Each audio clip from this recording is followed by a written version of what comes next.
보실 성경 말씀은 고린도후서 6장 1절입니다. 우리가 하나님과 함께 일하는 자로서 너희를 권하노니 하나님의 은혜를 헛되이 받지 말라. 아멘. 인생이 살면서 자기 자신의 삶을 구축하고 또 사회에서 활동을 하면서 깜빡 잊어버리는 게 있는데, 그 많은 것 중에서 부모님의 은혜를 잊고 살기가 쉽습니다. 아니, 우리 자식들로서는 부모님의 은혜를 사실은 다 기억도 못하고 돌아가실 때까지 그렇습니다. 그리고 하나님의 은혜를 또 기억도 못하고 살아가다가 죽을 수가 있습니다. 이래서 은혜를 헤아리고 살자는 주제로 은혜를 헤아르라, 이런 주제로 말씀을 나누고자 합니다. 먼저 부모님의 은혜와 하나님의 은혜는 의도적으로라도 은혜를 헤아려야 됩니다. 어떤 은혜를 주셨는지를 헤아려야 된다니까요. 하나하나 빨리 그렇게 해야 내게 유익해요. 한 생애를 살면서 우리가 여러 사람들로부터 혜택을 받고 또 도움을 받을 수도 있고 또 혹 도움을 줄 수도 있습니다. 그런데 가장 큰 도움을 받은 대상이 누구냐? 부모님과 하나님이십니다.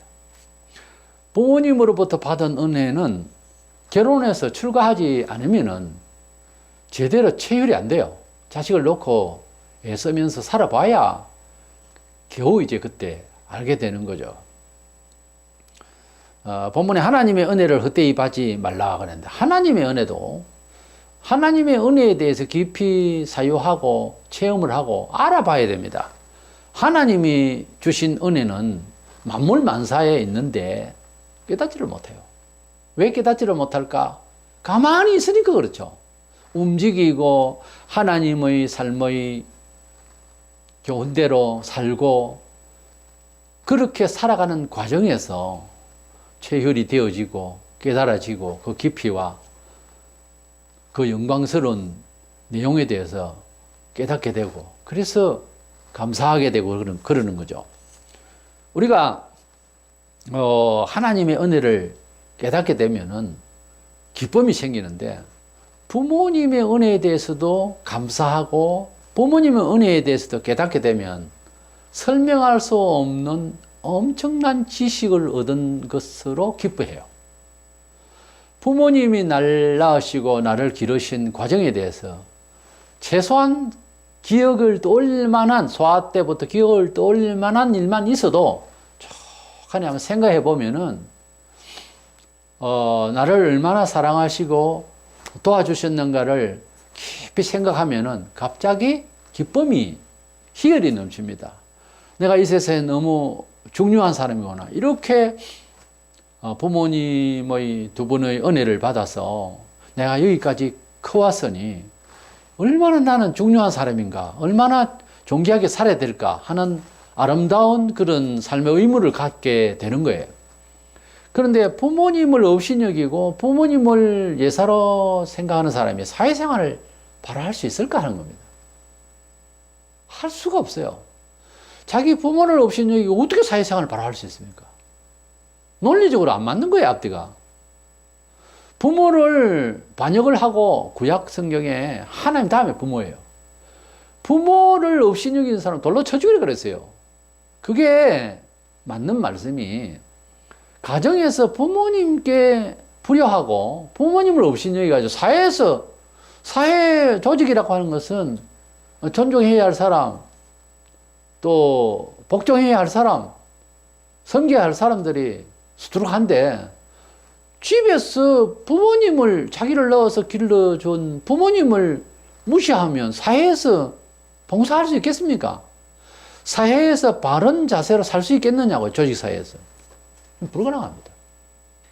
그래서 부모님과 형제 사이에서 이루어지는 인격이라고 하는 것이 얼마나 중요한지 사회에 그대로 반영돼요. 어릴 때부터 A라는 집과 B라는 집의 자손이 다르게 큽니다.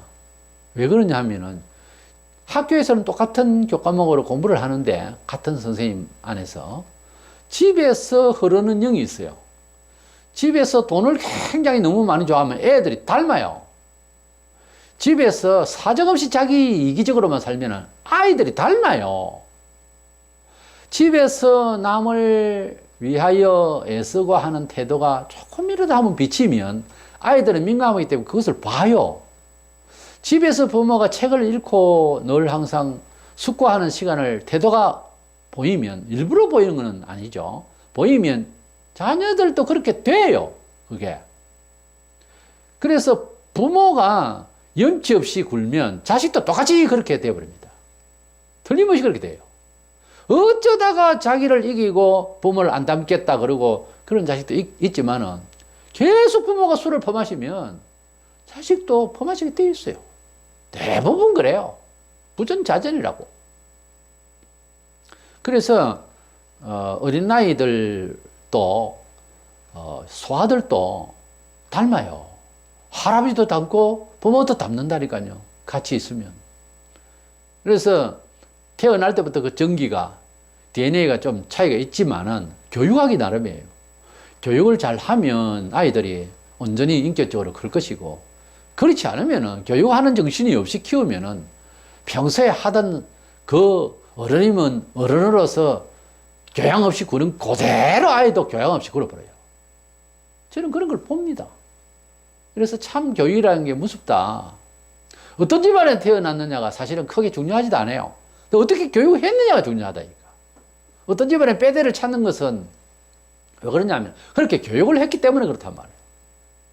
어떤 집안의 자손이다 옛날부터 그렇게 따지면 그런 집안에 그런 자식이 있을 수가 없는데 보통 그래요. 왜냐하면 교육을 하는 집안을 알고 있기 때문에. 그런 경우에는 남의 부모라도 너희 아버지 명예를 위해서도 이놈 그럴 수가 있느냐 나무래요. 근데 불량한 그런 소행이 많은 집안에 부모도 나쁘고, 그런데 그런 집안의 애들이 나쁘면 당연하지 이렇게 생각해버려요. 당연하지. 이상하다 그럴 수가 없는데 아이들은 그렇게 생각 안 해요. 왜? 우리도 다 경험을 하거든요. 근데 그런 나쁘다 평을 받은 집안의 아이가 훌륭한 사회생활을 하고 있으면 더 눈이 가요. 더 귀하게 보입니다. 그러면서도 그림자가 따르죠. 안 됐다고. 왜냐하면 그런 부모 배경을 갖고 있는 사람이 청년기에 결혼할 때도 소문이 안 좋으면 어떻게 해요? 그러니까 가정의 교육이라는 너무 중요한 거예요. 너무 중요한 거예요. 엘리 제사장이 테마라고 하니까 자식도 그 모양이에요. 우리가 성경에서 특별한 경우 아닌다면은 거의 90% 이상 부모 교육에 의해서 되어집니다. 특별히 이상한 놈이 하나씩 나타날 수 있어요. 그러나 거진 기도하고 바른 교육을 하는 과정에서 좋은 자식이 성장할 수가 있겠죠. 부모님의 은혜, 하나님의 은혜를 우리가 헤아려서 자꾸 알려고 하는 것은 인격 형성이 굉장히 중요해요. 감사하고 고맙게 여기고 하나님의 뜻을 잘 깨달아서, 깨달아야 되겠죠. 그것도 깨달아서 가면 부모님을 감사하라 하지만은 시집장가 가서 아이를 놓고 살아보지 않으면 알 수가 없어서 그냥 마음으로 되는 것보다는 행동으로 그저 감사합니다 그러지. 나중에는 땅을 치고 후회하며 눈물 흘리며 감사하는 건 뒤늦단 말이에요. 늦은 감이 있으니까 그래도 부모님을 공경하고 봉양하고 사랑하는 것이 옳다는 생각이 들거든 최선을 다해서 효를 행해야 됩니다. 그래도 효의 끝은 없어요. 이만하면 됐다가 없어요. 왜? 부모가 그렇게 사랑 안 했기 때문에. 하나님을 믿을 때도 하나님의 은혜를 깨닫는 사람은 하나님의 은혜를 되짚고 감사하고 그에 대한 반응을 일으킵니다. 그런데 하나님의 은혜를 못 깨달아서, 그러니까 철이 없는 교인은 맨날 애기 같아요. 자기 혼자 공주야, 왕자고. 이러니 결혼해서 부모를 모르는 것하고 하나님을 믿어도 몇 년 돼서도 모르는 거하고 비슷하게 가요. 인격이. 그건 인격이 문제입니다. 인격적 문제라. 아니 다 커서 결혼해가지고 자식도 놓고 이러는데 부모를 모르는 자식이 있겠습니까? 그런 예비는 잘 없습니다. 부모를 알게 되죠. 아무래도 어른이 되면 자식을 키워보면. 근데 하나님의 뜻대로 살아보고 힘들어보고 교회 일로 통해서 봉사하고 여러 가지 충성스럽게 하다 보면은 하나님의 일에 대해서 알게 돼요. 그리고 하나님을 정말 감사해야 된다는 것을 힘겨운 중에 깨닫게 돼요. 꼭 결혼해서 아이를 놓고 자식을 키우다가 내가 부모님께 자식으로서 어땠나 하는 것을 반성하듯이 그렇게 되는 겁니다. 그리고 두 번째로는 우리가 은혜를 헤아리는데 우리 자신이 은혜도 깨달아야 되겠고 헤아려야 되겠지만은 하나님의 은혜 혹은 부모님의 은혜에 대해서 알게 해야 됩니다. 후손에게. 이것도 중요해요. 그래서 효자 집안에 효자가 난다는 말이 있는데 신앙이 돈독하게 하나님을 정말로 지극히 섬기는 집안의 자식들이 하나님을 경외하게 돼요. 하나님을 지극정성으로 섬기고 절대적으로 하나님을 섬기려고 하는 정신을 가지고 살아가는 부모가 있어야 그걸 자식들이 보게 되는 거예요. 부모가 주일날 바쁘면 놀러 가버리고 하는데 자식이 교회를 가도 갈 데 없으니까 갔다. 그러면 아빠는 어디 갔느냐? 놀러 갔다. 이게 교육이 되겠습니까? 신앙교육은 세상적인 인격 교육을 10배, 만배로 무서운 겁니다. 영혼이 방치돼버려서 잘못하면은 아무리 잘 배워 머리가 똑똑하고 태어나서 똑똑해도 돈 많이 버리고 해도 나중에 한 방에 간다니까요. 부모님의 유산 중에서 기독교인은 신앙 유산이 가장 중요합니다. 그것을 안 지키면은 나중에 어떻게 될지 몰라. 나중에 한 방에 간단다니까. 한 방에 가버려요. 그래서 하나님을 경외하기를 무섭게 남이 볼 때 정말 돈독하게 그런 행적을 지니고 그런 이력을 가져야 자식들이 그걸 기억을 한다니까. 왜? 가르치거든요. 그랬다 내가. 이스라엘 백성들이 홍해를 건너와서 구원받고 가나안 땅에 들어갔습니다. 그런데 하나님께서 명하시기를 너희들 후손들에게 신명기 6장 27에 보면은 너희들이 애굽에서 400년 동안 살다가 종노를 하다가 하나님의 기적과 은혜로서 이렇게 도움을 받아서 구원받았다는 것을 자녀들에게 이 얘기를 꼭 해줘라. 왜 이렇게 우리가 복된 적과 꿀이라는 땅에서 살고 우리가 어떻게 했는데 우리 선조들이 어쨌는데 이런 은혜를 받았습니까 하고 묻거든. 반드시 애굽에서 종살이하던 때부터 시작해서 이 역사를 이야기를 하라 그랬어요. 우리가 예수를 믿고 천국을 가게 되고 이 세상에서 은총을 받으면 은총 받아본 적도 없고 교회만 나왔지 맨날 빌빌거리고 5년이 되고 10년이 됐는데도 주일날 꼬박꼬박 예배도 못 드리고 맨날 짜증이나 내고 이러면 뭐 얘기할 것도 없지. 예수 믿으면 이 모양이다 하고 이야기하겠어요. 저겠어요. 근데 은혜를 받고 잘된 일이 있고 기적을 받고 기쁨이 있고 새로워지고 뭐가 증거가 있어야지. 그랬을 때 어째서 그렇게 됐습니까? 라고 후손이 물을 때 자식이나 손주가 물을 때에 하나님을 이렇게 믿었더니 은혜를 주셨다라고 가르치라는 거예요. 가르치려 하면은 신앙교육이죠. 가르치려면 가르칠 게 있어야 될 것 아닙니까? 중요한 거는 가르칠 게 없는데 뭘 가르쳐? 가르칠 만한 일을 체험해야 되는 거예요. 그리고 체험을 했으면 그 이야기를 그냥 두지 말고 얘기를 하라. 자식들에게, 손주들에게, 후손에게 하나님께서 우리를 이렇게 애국 같은 세상에 살다가 하나님께서 홍해의 기적을 통하여 갈라지게 하시고 이스라엘 백성이 구원을 받은 것처럼 내가 이 세상에서 그냥 뒀으면 형편없이 죽을 뻔했는데 하나님께서 은혜를 주셔서 나를 그리스도 안에서 세례받게 하시고 구원받게 하셔서 가나안 땅에서 이스라엘이 큰 행복을 받았었던 과거처럼 우리가 하나님의 나라에 들어가게 될 것을 기뻐하면서 그렇게 살게 되는 이 현장이 있을 때에는 후손들에게 이야기를 하라. 그래서 우리의 구원에 대해서 우리의 은혜에 대해서 보고 듣고 익히 은혜 받은 사실을 전해라. 특별히 자기 자손에게 얘기를 해주라. 그래서 은혜를 헤아리기도 하고 깨우치기도 하고 감사도 하고 해야 되지만 은혜 받은 것을 전수해야 됩니다. 이렇게 살라. 하나님의 은혜 가운데 살아계신 하나님의 역사로 살라. 이것을 말하라는 거예요.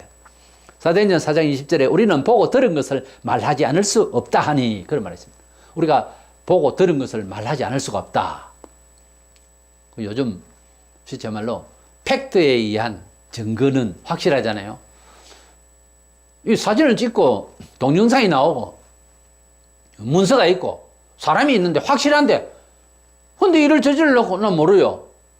그건 변명을 해도 변명 가치를 않잖아요. 팩트 앞에서 그걸 어떻게 부정을 해요?